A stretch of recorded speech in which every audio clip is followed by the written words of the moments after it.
Olá, bem-vindo ao canal do IBDE. Hoje eu queria conversar com vocês que nos assistem sobre um tema que eu tenho vivenciado com muita frequência. Dá para perceber que eu já não sou mais uma criança, né? E os meus amigos, a minha faixa etária, está ou já chegando no momento de encerrar sua carreira laboral, aquele trabalho que ele fez a vida inteira, ou já, como eu, encerrou a sua vida executiva e agora está na segunda fase, né, da sua vida de trabalho. E a gente tem conversado muito quando a gente senta para almoçar, fazer um happy hour, sobre o que cada um de nós está fazendo ou o que cada um de nós propõe, projeta fazer no dia em que o despertador não tocar mais às 6 horas da manhã, quando a gente tiver o tempo ao nosso dispor.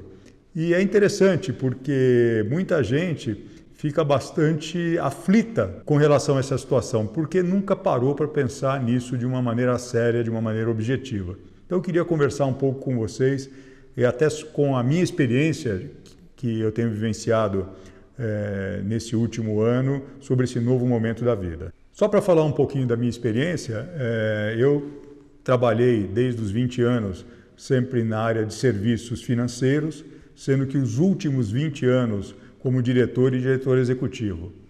Até que um dia, dando um pouco consistência ao que eu havia projetado para a minha vida, eu entendi que era o momento de eu parar e começar a pensar seriamente numa nova fase da minha vida, onde eu pudesse lidar com novas opções e fazer alguma coisa diferente do que eu vinha fazendo até então.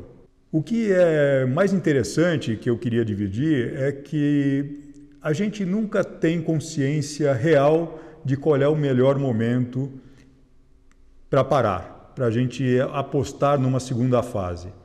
E mesmo a gente não acredita que esse momento um dia vai chegar. E o que eu posso dizer é que esse momento um dia chega.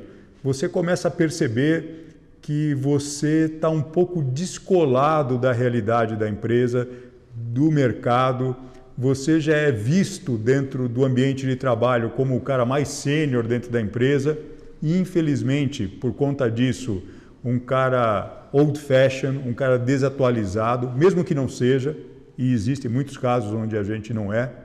Mas acontece que hoje as coisas mudam com muita rapidez, existe uma pressão muito forte do mercado, porque o mercado fica mais competitivo, e dos executivos mais jovens, com mais pegada, com mais conhecimento, com mais vontade, em relação a pessoas que estão nesse segmento há muito tempo, nesse mercado há muito tempo. Então, a primeira coisa é que existem sinais que começam a mostrar, dar a entender para a gente que está na hora da gente começar a pensar numa nova fase da vida. Quando você é empregado, executivo, trabalhador em uma empresa, muitas vezes a empresa toma essa decisão por você, né? Chama você ali para aquele jantar de despedida, te dá um relógio, agradece os seus bons serviços e pronto. Você está ali ao seu dispor para o resto da sua vida. Se você é um empresário, um profissional liberal, esse momento ele pode ser muitas vezes postergado e empurrado um pouco mais para frente. Porém, ele chega. Não acredite no fato de que só por ser o dono da empresa ou você ser um advogado ou um médico, que o mercado não vai sinalizar para você que o modo de trabalhar, o modo de se relacionar que você praticou até então já está ficando ultrapassado e que é hora de você procurar um novo caminho. Isso acontece e acontece sim. Então o que eu estou querendo dizer é que por menos que a gente acredite, chega uma hora em que nós temos que afrontar o fato de que nós vamos parar de trabalhar e vamos ter muito tempo na vida que nos resta, porque felizmente nós temos muitos anos pela frente, dada a elevação da sobrevida, da longevidade, para viver. E todos nós temos a expectativa de viver uma vida boa, sempre, seja na época do trabalho, seja na época da aposentadoria. E o desafio de hoje é como fazer isso. Eu parto do pressuposto que, falando para o público que nós estamos falando, a questão da estrutura financeira para suportar essa sua nova fase da vida, ela já deve ter sido equacionada. Eu acho que todo mundo tem consciência que viver dos proventos da Previdência Social não é suficiente para ninguém manter o seu padrão de vida.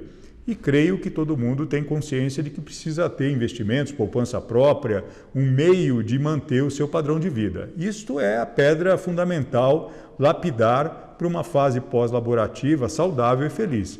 Sem dinheiro é muito mais difícil, as suas opções ficam muito mais restritas. Considerando então que a nossa situação financeira está estável e nos permite ter algumas opções na vida que nos resta, a pergunta é, o que nós vamos fazer? Eu fiquei durante 20 anos dentro de uma empresa, dentro de um escritório, trabalhando sob demanda, com uma grande equipe debaixo de mim, que me demandava o tempo todo, não tinha tempo para minha família, não tinha tempo para mim mesmo, não tinha tempo para os meus hobbies. E agora, isso tudo acabou, o tempo está aí ao meu dispor. O que eu faço a partir da próxima segunda-feira, quando o despertador não tocar mais? Eu tenho para mim que essa não é uma questão que a gente resolve na primeira hora dessa segunda-feira. Esse deve ser um processo que em algum momento da vida a gente deve iniciar. E, a meu ver, a gente deve iniciar o quanto antes.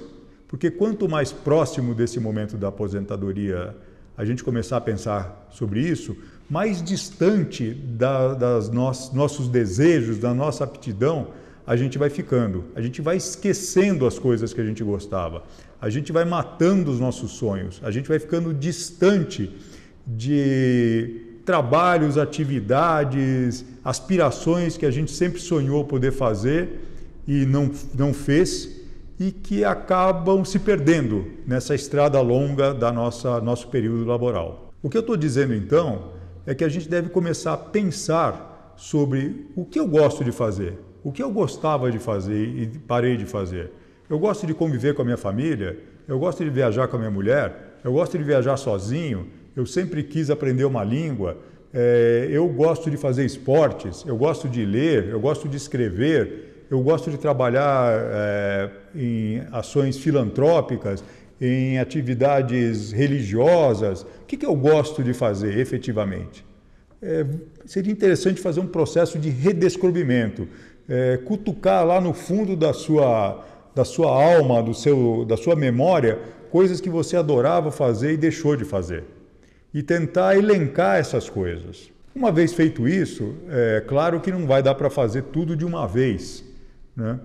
E nem sempre aquilo que a gente gostava de fazer quando tinha 20 anos, a gente continua gostando de fazer quando tem 60 anos. Então a minha dica é, vamos retomar algumas coisas que a gente gostava de fazer, experimentando, né? Experimentando.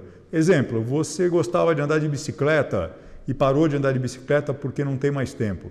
Por que não tentar começar a andar de bicicleta aos finais de semana, próximo da sua casa, para saber se ainda você gosta disso, se o seu físico ainda permite que você ande de bicicleta? Você gosta de caminhar, subir montanhas, caminhar na praia, andar de barco? Retomem um pouco essa atividade de uma maneira, como se fosse um teste, para ver se efetivamente isso tem a ver com você ou são coisas que ficaram lá na sua memória passada, né, e que hoje não faz mais sentido. Isso seria interessante.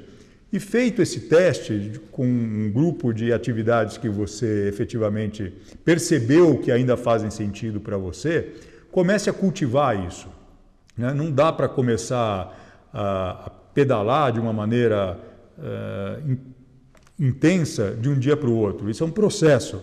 Você começa pedalando um pouquinho, se interessa por umas bicicletas, entra num grupo de pessoas que pedalam no seu bairro, vai fazer viagens para pedalar e por aí afora, por exemplo.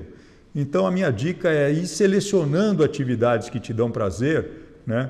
E desenvolvendo essas atividades para quando chegar um momento onde você vier a ter mais tempo, você poder desfrutar disso com maior intensidade. Mas nem sempre a nossa vida, depois de parar de trabalhar, vai ser passear, andar de bicicleta, viajar. Existe um dia a dia. Você acorda na sua casa, encontra sua mulher, algo que eventualmente você não fazia no passado, porque você saía de casa antes dela acordar. Há um convívio familiar que você deve pesar e ver como você vai lidar com ele, né?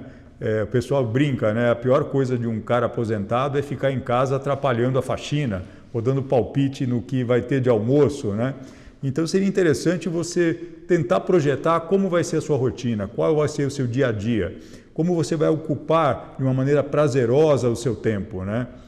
Eu, por exemplo, elenquei um dia na semana onde eu vou ao cinema, tendo companhia da minha mulher ou não.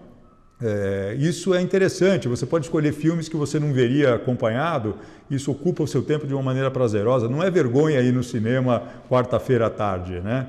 Você pode marcar um happy hour com os amigos, almoço com os amigos, para não almoçar em casa todo dia, ou seja, é interessante você pensar na sua rotina, como vai ser a sua rotina. Vamos viajar no final de semana, vamos para a praia, vamos para o sítio, vamos para qualquer lugar, desenhando um modelo, né? Não deixar você ficar à mercê de uma rotina que, se ficar descuidada, pode ser aborrecida. Bem, para não me alongar muito sobre esse tema e motivá-los a ir buscar no nosso site ou assinar o canal do IBDE para ter mais conhecimento sobre esse assunto e sobre outros similares, o que eu quero dizer é o seguinte: a vida após vida executiva ou vida laboral tem tudo para ser muito feliz e saudável.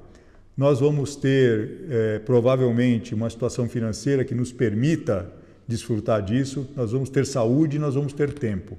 Depende de nós começarmos, o quanto antes, pensarmos que esse momento vai chegar e desenvolver oportunidades, opções, para que quando esse momento efetivamente chegue, a gente possa desfrutar dele com a maior intensidade possível. Boa sorte para você e continue prestigiando o canal do IBDE.